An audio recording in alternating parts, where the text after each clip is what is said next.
Hello, everyone, and thank you so much for joining me for Daily Spark with Dr. Angela. I am your host, Dr. Angela Butts-Chester. You know what I like to do on my show. I want to enlighten you. I want to inspire you. I want to empower you to become your best self. Now, Scripture reminds us that the tongue is a small thing that makes grand speeches, but a tiny spark can set a great forest on fire. And today we want to get you fired up about our guest. His name is Hassan Bfly, and the book is Theology for the New Millennium.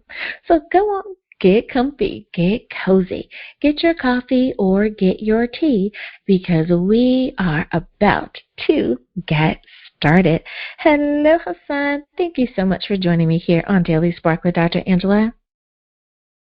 Thanks for having me. It's a pleasure to be here. Absolutely. Now, as is tradition around here, we always allow everyone a few minutes to introduce themselves to perhaps those few folks out there that may not be familiar with you or your work. So my first question for you is, what makes you you? Tell us a little bit about yourself. So Hassan Bfly, I say I'm the self-taught, non-prophetic messenger of God. And basically that's a fancy way of saying that when it comes down to the subject of God, I know what I'm talking about, but I'm just a guy. I don't have any magical powers or miracle sources. I can understand that. So you are sharing your point of view. You are sharing your wit and wisdom that you have gathered along the way. I gotcha. I love it. I think that many people do that. So I think that folks can definitely give a nod to that. Now, being an author, is that something that you have always wanted to do, or did you find that life presented the opportunity and you said yes? I don't think I really set out to be an author. It's more about sharing a philosophy. And a book is the best way to get the whole point across. I also do music as well, but the book was my main focus. Do you remember being a certain age when you realized that words had power, be it that they were your words or someone else's words, but did you have any moment in your life where there was this really an awakening or an epiphany where it's like, wow, that was a powerful line? I'm not sure, but I do know that while in high school, I ended up taking a class, advanced grammar and composition, and that taught me a lot about the nuance of words. And I don't think if I had not taken that class, I don't think I would be able to use words the way that I use them today. Absolutely. I can definitely follow that. And I think that for so many people, if you grew up around folks that didn't talk a lot, or they were kind of quiet, or, kind of a shy personality, then you're not as exposed to words. I grew up around a chatty group of folks. So there was always conversation, going on, even if it was just discussing the news or the politics of the day, whatever. So absolutely, I can definitely see. And I say that to say, sometimes the things that are poured into us show up much later in life. And like you said, if you hadn't taken that class, perhaps this wouldn't have happened the way that it did. So everything definitely has an effect on us. I love it. Now, the title of your book, Theology for the New Millennium, why was it important to title your book that way? And let me ask a flip side of the coin. If I understand correctly, it also has a subtitle. Please tell us about that as well. All right. So it's Theology for the New Millennium, the Introduction of Intellectual Righteousness. And the significance of the title, I made my breakthrough late 90s, early 2000s is when I first started trying to put together a book. And so it's the new millennium. And I find that when I deal with religion or any type of theological works, we always look backwards. We always try to find out what someone thought thousands or hundreds of years ago. So Theology for the New Millennium is more about taking a look at God with what we understand about the universe, math, and science. And the introduction of intellectual righteousness, that is the philosophy that I'm pushing, or what's the word I should look for? Because pushing is kind of a hard word. But I am promoting the philosophy of intellectual righteousness. So this is the introduction. I can understand that, and you are so right. I think that for especially those who are students of history, they will nod their heads and say, absolutely, we're always looking back to see what our future holds. And I think that it is, unfortunately, only a foolish person who thinks that one's past is to be forgotten or considered unimportant when moving forward. There's so much going on in the world, and history will tell you, can help you predict where the future, what the future is going to look like by what has happened before. So you're definitely onto something there. Now, did you have a particular something that happened in your life that really said, now is the time? I know that with many authors I've spoken with, they will say, well, Dr. Angela, I went through a life-changing event, so now is the time. Or I finally got my doctorate degree, so I'm sharing this because it's fresh on my mind. Is there any particular reason why, or again, that prompting that said, yes, you need to get this book out to the people and you need to do it now? What really prompted me to publish the book, because I probably sat on it for like a year or so, constantly editing, was the thought that if I keep editing, no one would ever read it. So I have to get it out there, and I hope it's not really flawed, but if it is flawed, it was my best effort. So it was a thing where it's like, no more polishing, no more editing.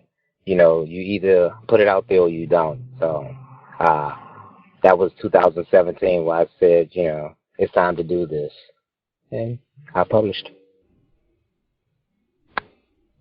Absolutely. I think that we all get our promptings to do certain things along the way, and it has to be in that perfect timing. Many times, and my listeners have heard me say that many times we will do something and we can do it too soon, and then we'll say, oh, see, I told you I wasn't supposed to do it. And it's like, no, it wasn't that you weren't supposed to do it. You just jumped the gun a little bit, or, you were either too quick or too slow to move. And in that perfect timing, though, we find that it ends up being exactly that. And it is a beautiful thing. Right now, I think that for many authors, they are experiencing a bump in their readership, simply because so many people are home and we have the opportunity to really kind of snuggle down with a really good book, or even if you're listening on Audible, being able to really spend time with the book and increase your knowledge there. So I love it. Now, as far as the ideal reader is concerned, many authors write in a way where you should definitely be college age or older in order to really understand the information that has been presented to you. Others have written in a way where it's all inclusive, including our high schoolers. They don't need the life experience to understand what's going on in the book. Where do you think age range wise is the best reader? Can they be high school, or should they be college age or older? Well, in general, I believe you want someone older to expose them to thinking outside the box or whatever when it comes down to theology and such. But in order to understand the points that I'm making, if you understand absolute values, some of us learn that in 7th grade, some of us learn it a little bit later. I'm hearing one of my nieces was learning it in like 5th grade. But if you understand the mathematical concept of absolute value and how zero works within math, you'll understand my book completely. Gotcha. Now, what about the person who says, I want to gift this book to someone. Do you think that this book would also be appropriate for the person who does think outside of the box? I know that eventually Christmas time it comes around every year, right?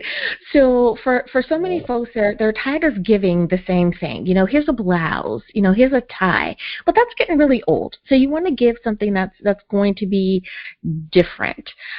Would this book be appropriate to gift to someone, or is this more so something you think that it's a personal decision? If you have someone in mind that would like to read something that is, monotheistic, but more intellectual based, I would say it's a perfect gift. If you are that person, you owe it to yourself to read Theology for the New Millennium. I like that answer. Now, as far as the overarching theme of the book, now, my listeners know that I have a disclaimer on every episode, and that is if you want to know how it ends, you have to read the book, right? You have to purchase a copy. We're not going to tell you, all the juicy stuff in the book. But what would you feel is the one thing that you want for someone who picks up a copy of the book to make sure that they understand, if they don't get anything else, they understand this one point? Okay, so on the cover of the book itself, it's a tattoo of my arm. And the tattoos are my name, Hassan, written as a butterfly. And then it has my mantra, God is to reality what zero is to math. And if you understand that analogy and apply it universally, you got the gist of the book. I think that you are piquing the interest of many people out there. I love it. I love it. Now, I have to make just a little personal aside, and that is that you are originally from Washington, D.C., and you've moved to Los Angeles. Now, I'm originally from Virginia, so, we have to give a shout out to all of our fellow DMV family out there. But now you've moved to LA, and I am in Long Beach, so, hey, we got to give a shout out to all of our SoCal family out there as well. I love it. I love it. Now, do you find that being from a particular coast or having a business on a particular coast affects how you are able to speak with people and interact with people? Or do you think that you were just born to be creative and it doesn't really matter where you live, you're able to interact with others accordingly? I think I'm able to interact with people regardless of coast, according to the moment and the mood. But I do definitely believe that me leaving my hometown, and I left with no connections, very little money, me having that type of confidence in myself allows me to make moves now that I probably would not have made in D.C. I can definitely understand that. I think that it is that for the person who doesn't understand what we're saying, because I've talked to people who have said there's no way I would have taken my family and moved 3,000 miles away from home. There's no way. But I say, there's that pioneering spirit. I think in many people, there are many folks that said, go west, young man, go west. And they said, absolutely. They were going to go where they believed they would be able to make the biggest impact. So I can understand that. I applaud you for having the courage to live out your dream and to walk in that confidence. Because I know I definitely left some upset folks back at home because I did not stay. So I understand. Well, Hassan, it is time for us to go to break. But before we do, can you remind everyone, please, what is the title of your book? Where can we get a copy? And, of course, how do we stay in contact with you? All right, so the title of the book is Theology for the New Millennium, The Introduction of Intellectual Righteousness. You can find it at Amazon, wherever books are sold. My website is zerothemathgod.com. and Hassan Bfly on Twitter and Instagram. Alrighty, everyone. Now you know where you can get a copy of the book. We'll be back right after this.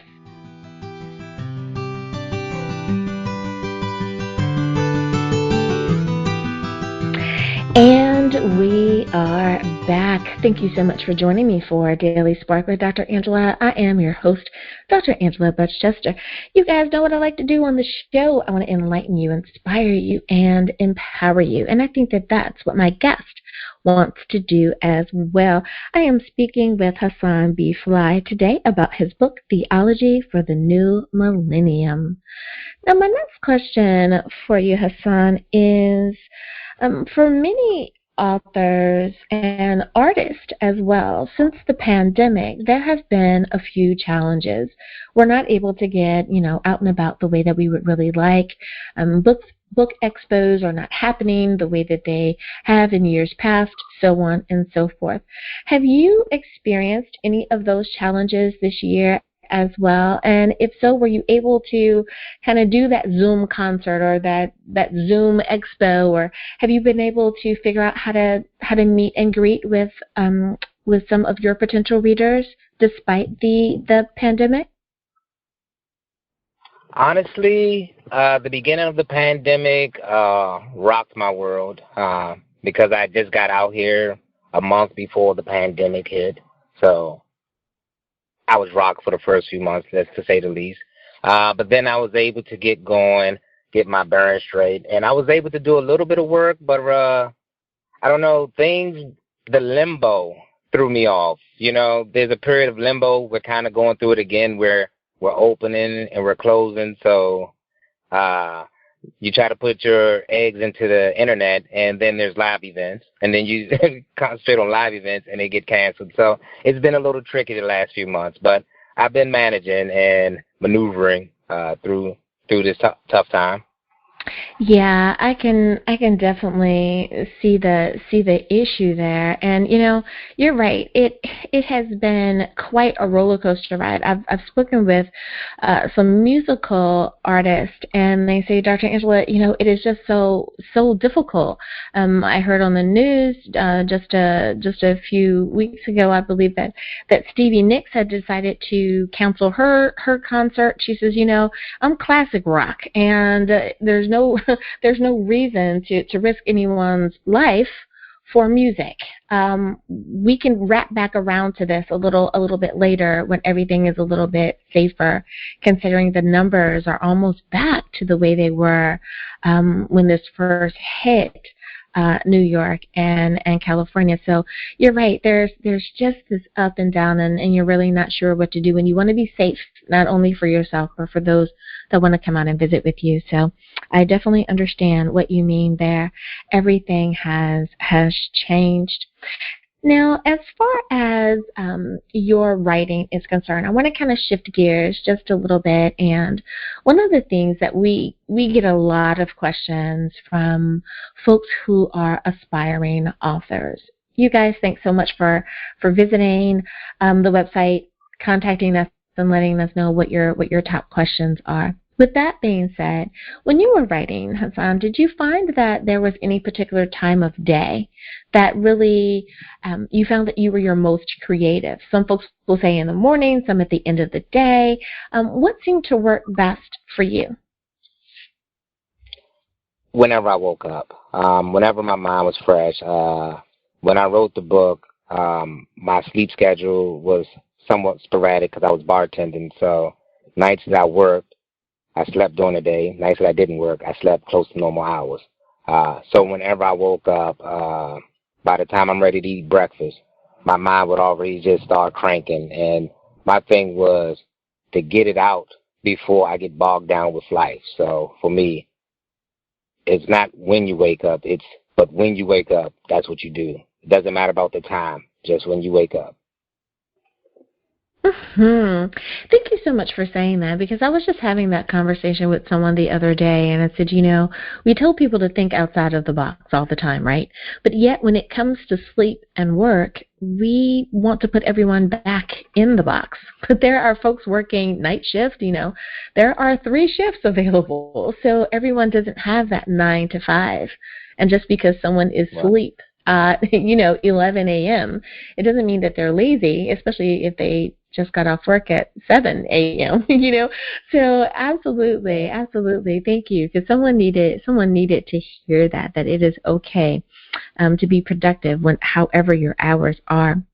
Now, when you've finished writing and it is now time to get the book published, right? And you have to make the decision, am I going to self-publish or am I going to use a publishing house? Leave it to the professionals, pay them, or figure out how to do it myself. How did you make the decision of which way to go? Which way did you go, and how did you make that decision? I went self-published, and the reason why I went self-published was contracts are tricky. I think I've mastered the English language, but I'm sure there's still some combinations that would make me think one way when it's another way. So to keep creative control within my hands, I figured that whatever I do in my publishing endeavors, it's always all rights are mine, and I'm giving them limited rights to produce my work for me.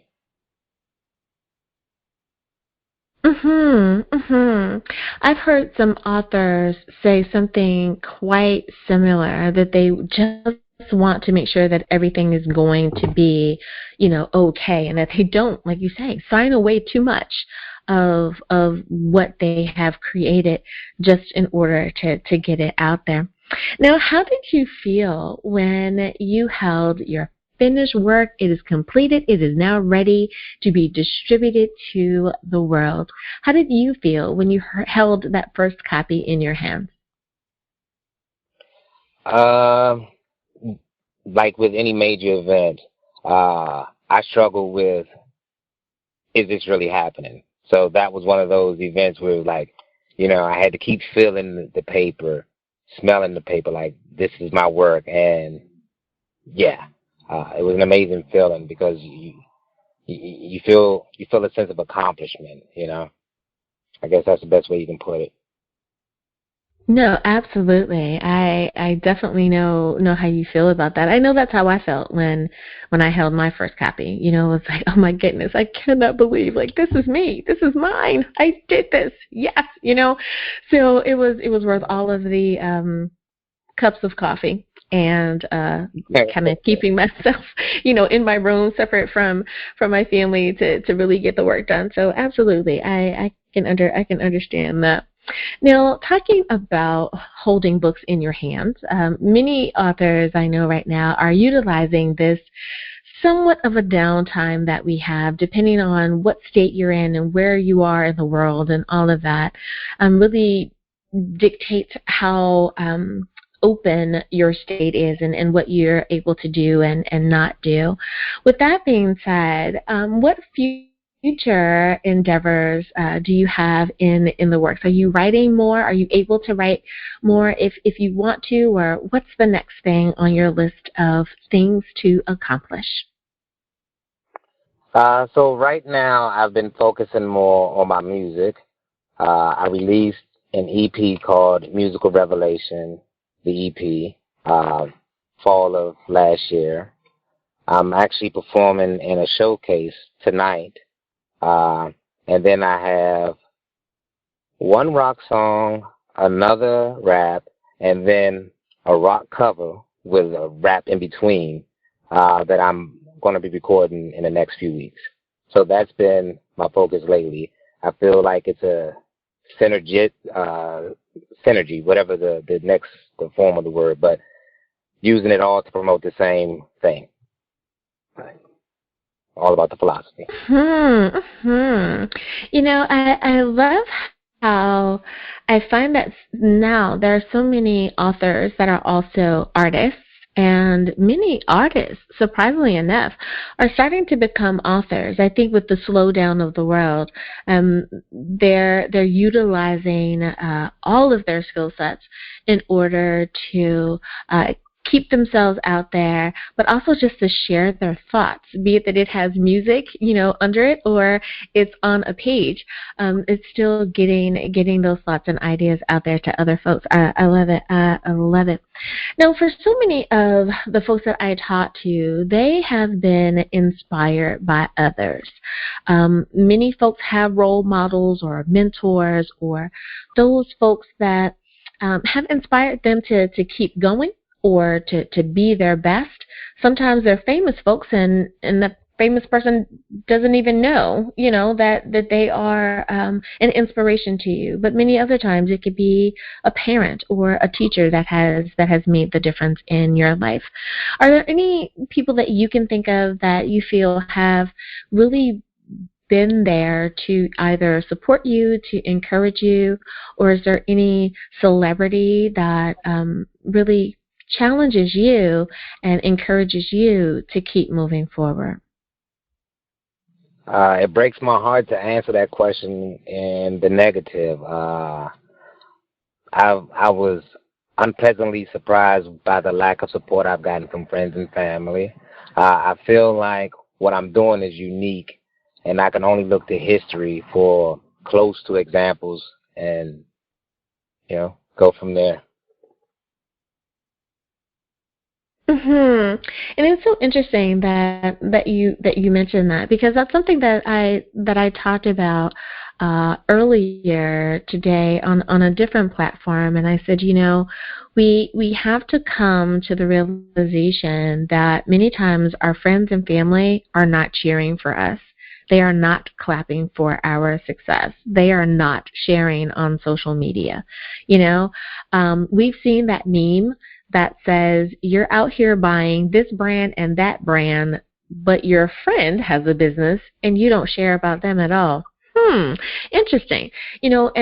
But I found that is the way of the world, unfortunately, and we do have to continue to move forward in spite of the fact that they are not cheering the way that we think that they should. But the funny thing is that eventually they kind of come around, so many times. And there's memes out there that talk about that as well. First they'll laugh at you. Then at the end of it says, next they're asking, are you hiring? Or, I know that person. I went to school with him. So don't be surprised, when you become, super famous, that all of a sudden everyone's your cousin, right? And they all want a free ticket at the door. So it has its beautiful way of working itself out. I tell you, folks will always be folks. I love it.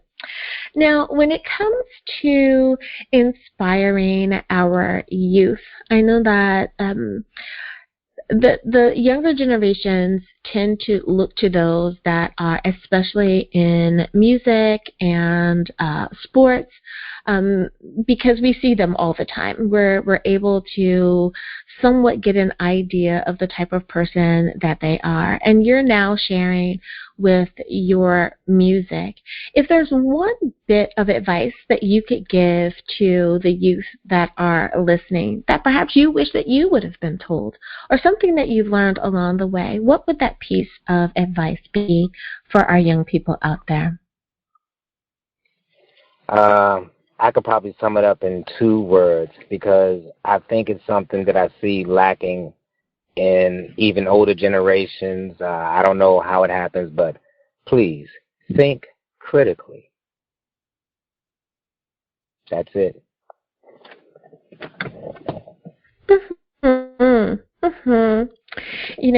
I think that the first time I saw the sign that said, "Common sense isn't so common," boy, did I just fall out laughing. And I said, you're right.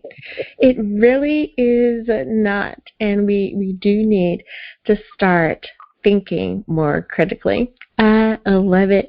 Hassan Bfly, thank you so much for spending time with me here on Daily Spark with Dr. Angela. We are out of time, but I am so glad that you were able to visit with me today. Before I let you go, though, can you remind everyone one last time, what is the title of your book? Where can we get a copy? And, of course, how do we stay in contact with you? All right, so the title of the book is Theology for the New Millennium, The Introduction of Intellectual Righteousness. You can find it at Amazon, where books are sold. My website is zerothemathgod.com, and I'm at Hassan Bfly on Instagram and Twitter. If you follow the URL, you have to put HassanBfly.3 to find me. Thank you again for being a guest on Daily Spark with Dr. Angela. Thanks for having me. It has been definitely my pleasure. I've enjoyed this. Thank you. And listeners, we hope that we have enlightened, inspired, and empowered you as well today.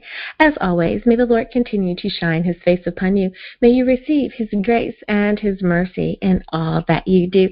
Until next time, everyone, remember that you are blessed in the Lord. Have a great day, everyone.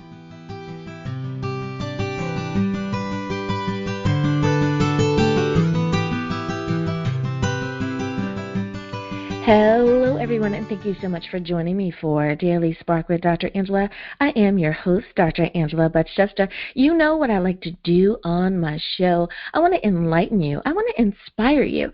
I want to empower you to become your best self.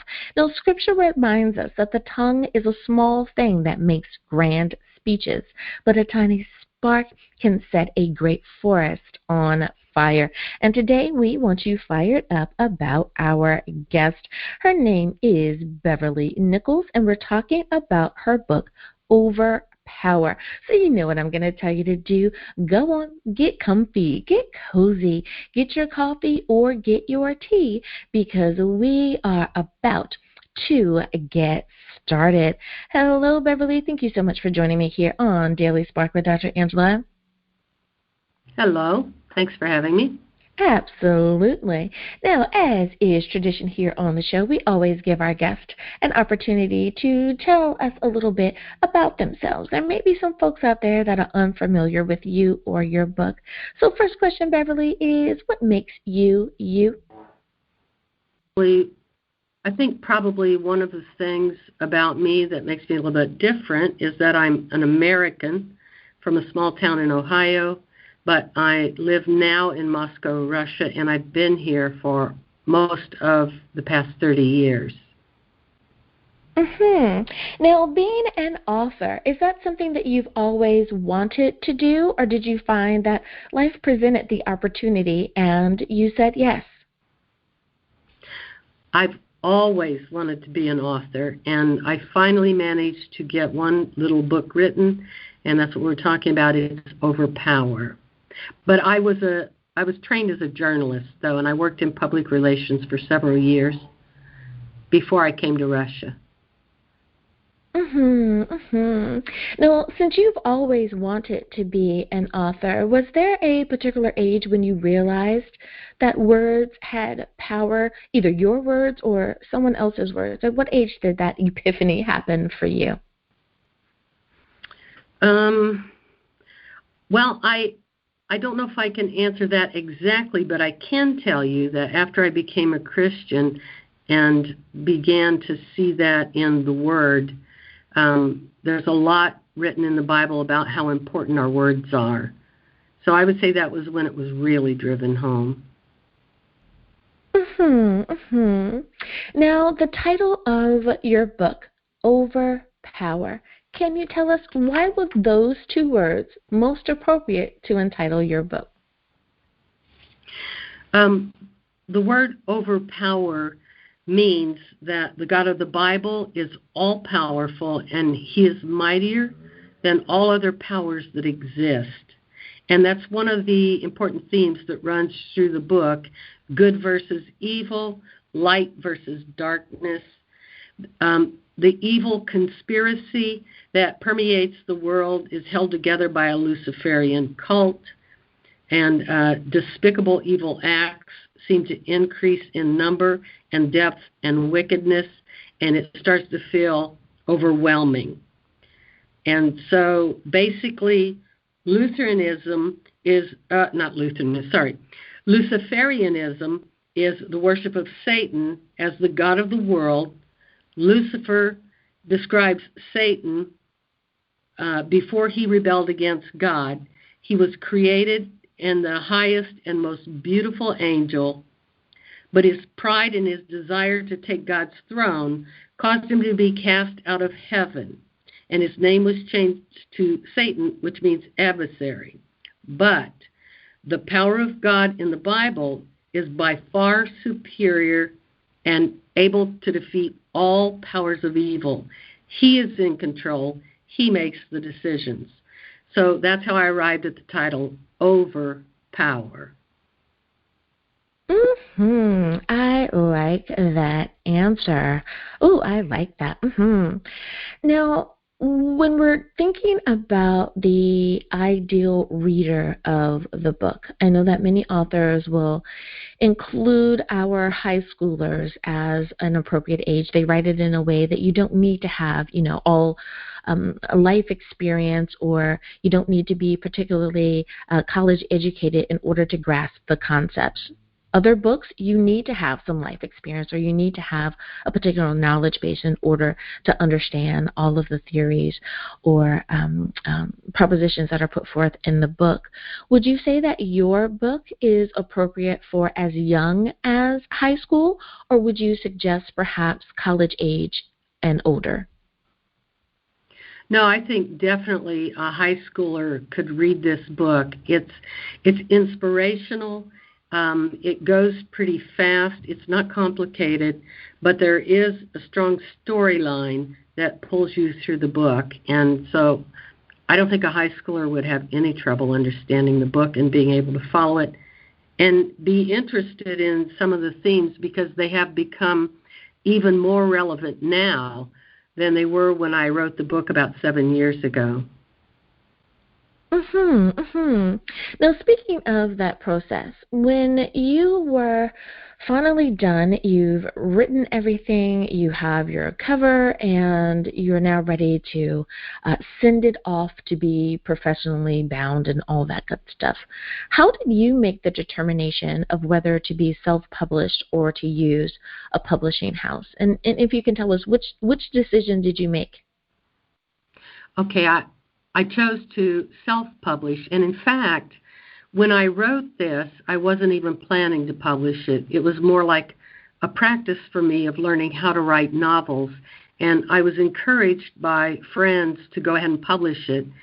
And especially since I'd been living in Russia so long, I didn't have a lot of contacts or a way to market it, so I decided to just go ahead and self-publish it, and that's how that decision was made. And I always ask that question because I know that we have a lot of aspiring authors out there that are listening in, and you never know which answer an author is going to give that's going to really be that nudge, that push, or that confirmation that aspiring author needs. I love it. I love it. Now, on the cover of your book, there is a pearl. Can you tell us why was it important to include this particular symbol? Well, the pearl on the book cover represents what we refer to as the pearl of great price. And the parable found in Matthew's Gospel, chapter 11, verses 45 and 46, speaks about the kingdom of heaven, which we enter through Jesus Christ. The parable talks about a merchant seeking goodly pearls. He found one. He ran and sold everything he had to buy it. And so the kingdom of God is priceless. Gaining it is worth giving up all that we have to obtain it. And that's why the pearl's on there. It's the pearl of great price. You know, it is so interesting finding out the behind the scenes to why authors do what they do.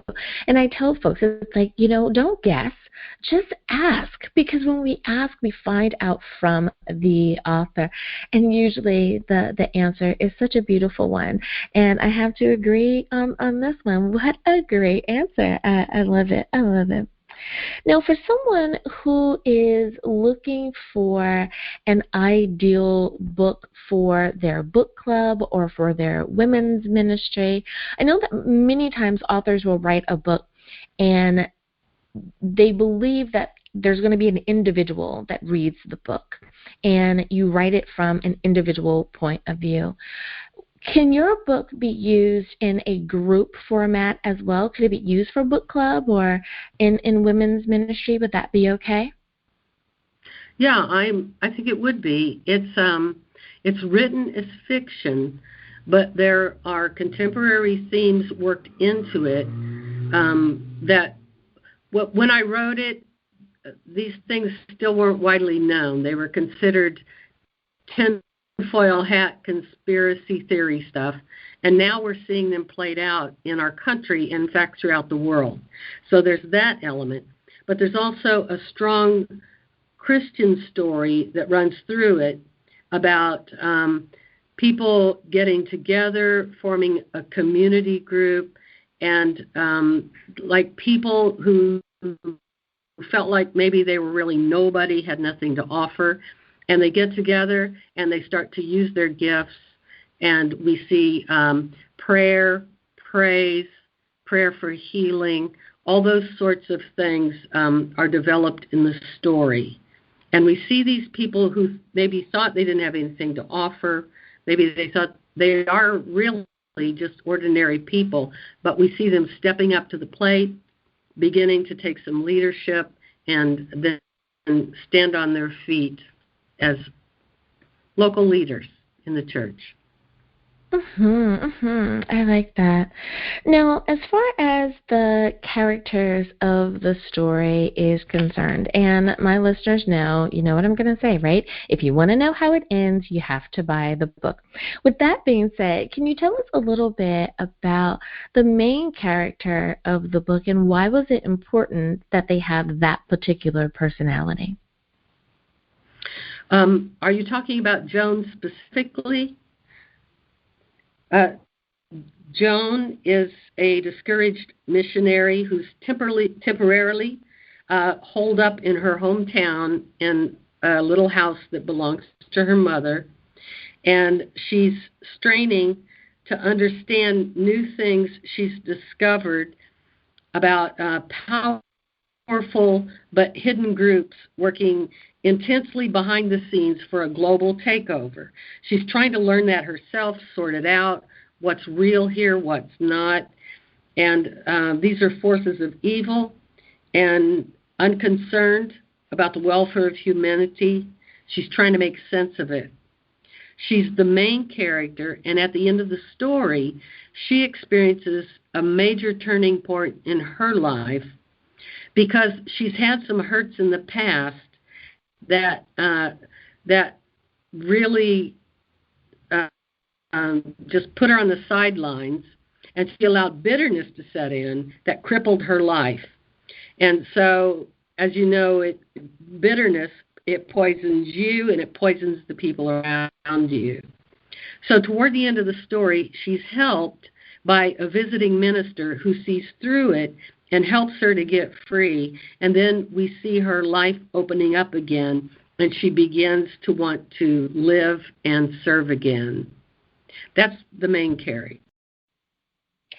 Beverly, it is time for us to go to a break. We definitely want to hear more about those characters, but it's time for us to go to break. So before we do, can you remind everyone, please, what is the title of your book?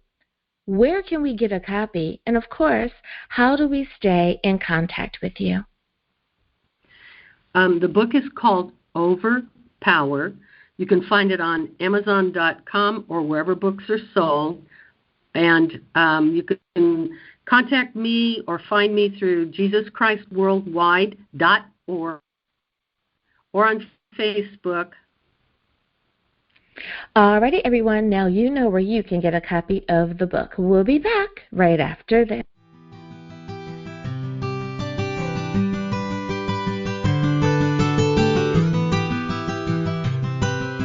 And we are back Thank you so much for joining me for Daily Spark with Dr. Angela.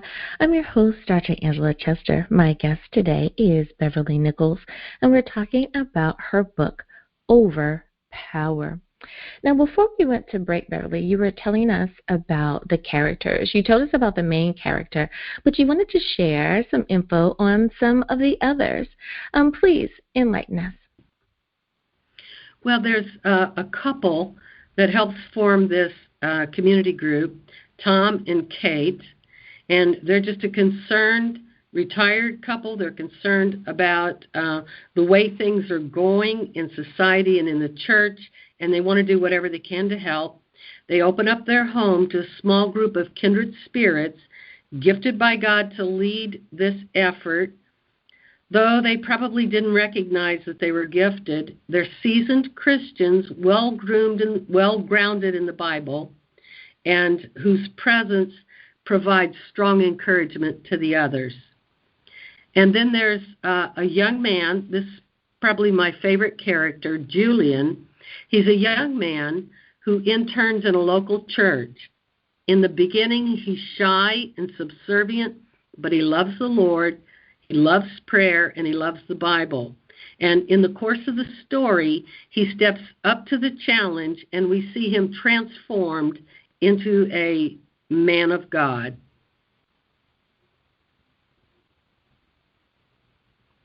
These are just ordinary people who serve an extraordinary God who wanted to be used to do something. And in the Lord's hands, they become sharp instruments. Oh, I like that. I can just kind of in my mind's eye, I could see someone nodding their head saying, "Oh yeah, that sounds good." It absolutely does. I love it. I love it. And we need more stories where we are going to see the reality of how our world is from a biblical perspective and from the Christian lifestyle point of view. We do have a lot going on in our world, but we also have those folks that are going to come into our lives, that are going to share the Word of God with us, that are going to remind us who we are and whose we are, and be able to really help us. I love that. I love that. Now, if there is one overarching message that you really want to make sure that someone understands, when they purchase the book, I'm sure that there's a lot of tidbits, a lot of bits of wisdom along the way that they're going to be able to gather. But if they don't get anything else, what is the one thing, the one takeaway that you want to make sure your readers have? I would want to drive home the message of salvation by grace through faith in Jesus Christ. Salvation or the rejection of it is an eternal matter. Each individual needs to seriously consider eternal salvation and make a decision. Salvation is mentioned in the book, but it isn't thoroughly explained. Yet, salvation through Jesus Christ is the central message of Christianity. Jesus Christ came to offer salvation for our sin and eternal life with Him in heaven. One Bible verse that many people know, even by heart, that clearly states this is John 3:16. That's the Gospel of John, chapter 3, verse 16. For God so loved the world that He gave His only begotten Son, that whosoever believes in Him should not perish, but have eternal life. It's a clear statement of salvation through Christ. Whoever believes in Him should not perish, but have eternal life.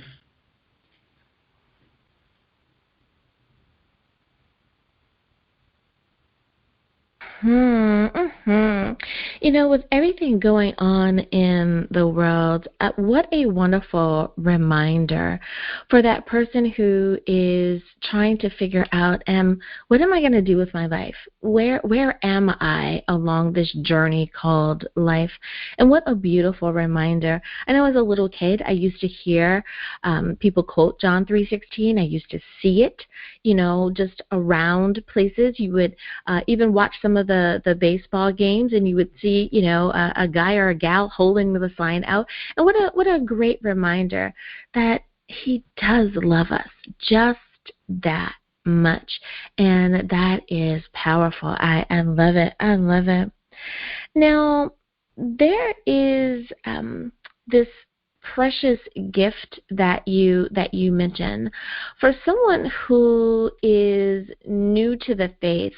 They may not understand that salvation is a precious gift. They may not understand that our life is a precious gift, so on and so forth. How do you address it in your book in a way that perhaps someone who is new to the faith, or someone who's trying to decide if Christianity is for them in the first place, how do you address it for that reader? The pearl of great price is Jesus Christ. His gift is entry into God's kingdom and eternal life.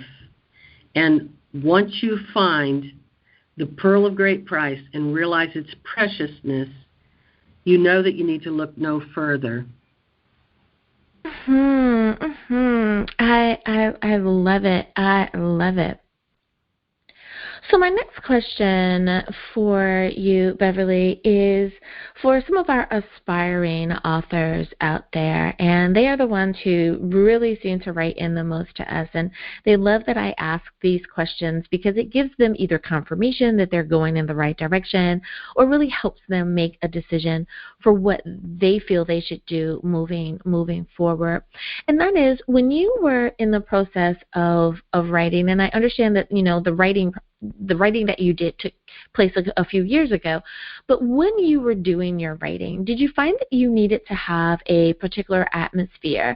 Did it need to be quiet? Did you need to be off to yourself? Was morning better than afternoon? You see where I'm going with that question. Did you have to have a particular environment in order to really get your thoughts out on paper? No, and I think it's a mistake to think that, because you can use it as an excuse. I had some very difficult situations to work in. I was in Moscow when I wrote it, and I can remember in one instance there had been a big peat bog fire outside of Moscow, and my house was filled with smoke. I was sitting there breathing smoke. It was more than 90 degrees, and honestly, I sat there in my underwear with sweat dripping off of me, but I sat down at that time at the kitchen table and wrote 50 pages straight. So I would be careful not to make it a matter of environment. Just sit down and do it. Oh, I like that bit of advice. Oh, that is good.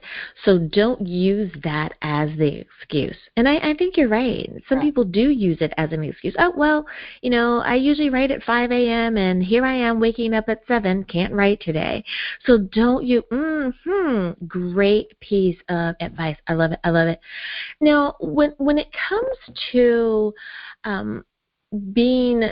being that author who goes out and about, I know that many folks enjoyed being able to do the book expos and really getting out there and doing the meet and greets with readers and all of that. And thanks, of course, to a pandemic, we have not been able to do that as much as we would like. I think authors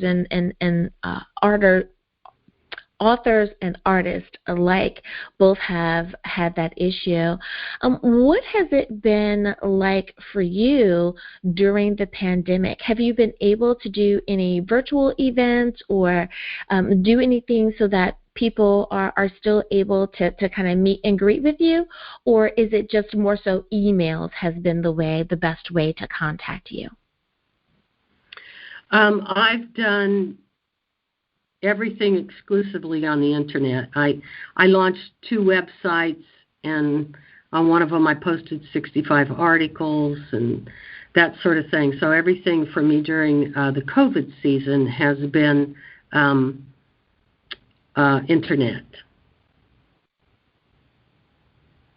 Mm-hmm. I spoke with, or I interviewed a musician the other day, and I find that be it that you are an author or an artist, that you're kind of experiencing the same issues, not being able to really get out there and safely, interact with folks. And I'm so glad that we have, that the internet is where it is at this point in history.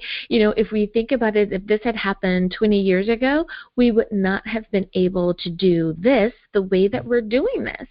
So if it had to happen at a particular time in our technology history, thank God for the internet, and that it's that we're able to use it as a way to still stay connected with everyone out there in the world. I'm glad you were able to make that transition. Now, when it comes to being an author, many times people look at how authors view the world. Many times when you are someone who is of the arts, be it that you are a painter or a writer or a musician, you have such a creative mind and you're able to see things differently than a lot of other people are able to. With that being kind of the context of this question, when we ask folks what is success, many times people will say it is having, a large house or having a luxury car or having those designer items at the ready. But authors don't always necessarily see the world the same way. What does it mean to be a successful author in your mind? A successful author. I think it would generally be the same thing that I would call being successful in life, and that is, as a Christian, to know that I'm living my life in a way that glorifies God and is a witness, a light to the world. And so I think it would be the same for being an author. If I was fulfilling that and I knew that I was pleasing God and blessing other people. I like that. I like that answer. And it is so interesting. And I love asking that particular question. I don't ask it very often, but I do like asking it because it really shows people that, living your best life or being successful isn't about those material things, though that may be a reward. It's not really all encompassing the way that many times we see on social media. If it makes you happy and it pleases God, then that's what living your best life is about. And thank you for reminding someone that whatever God has given us, that is the beauty of it all. I love it. I love it. Well, Beverly, I have one last question for you, and that is the fact that you live internationally, you are a successful writer, and you have lived your best life as you feel God has called you to live it. What is a piece of advice that you could give to an aspiring author out there who's ready to step out in faith? I think it's kind of a repeat of what I just said.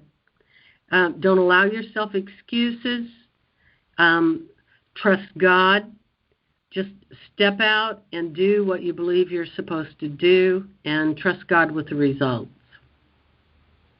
I love it. I love it. Well, Beverly Nickles, thank you so much for spending time with us here on Daily Spark with Dr. Angela. Before I let you go, can you remind everyone one last time, please, what is the title of your book? Where can we get a copy? And, of course, how do we stay in contact with you? The title of the book is Overpower, and it's available on Amazon.com. And you can find me at JesusChristWorldwide.org, or there's a Facebook page by the same name. I love it. Thank you again, Beverly, for being a guest on Daily Spark with Dr. Angela. And listeners, thank you for spending time with us here as well. You could have been anywhere, but you chose to spend it with us, and I appreciate that. I hope that we have enlightened, inspired, and empowered you again today. As always, may the Lord continue to shine his face upon you. May you receive his grace and his mercy in all that you do. Until next time, everyone, remember that you are blessed in the Lord. Have a great day, everyone. Bye-bye.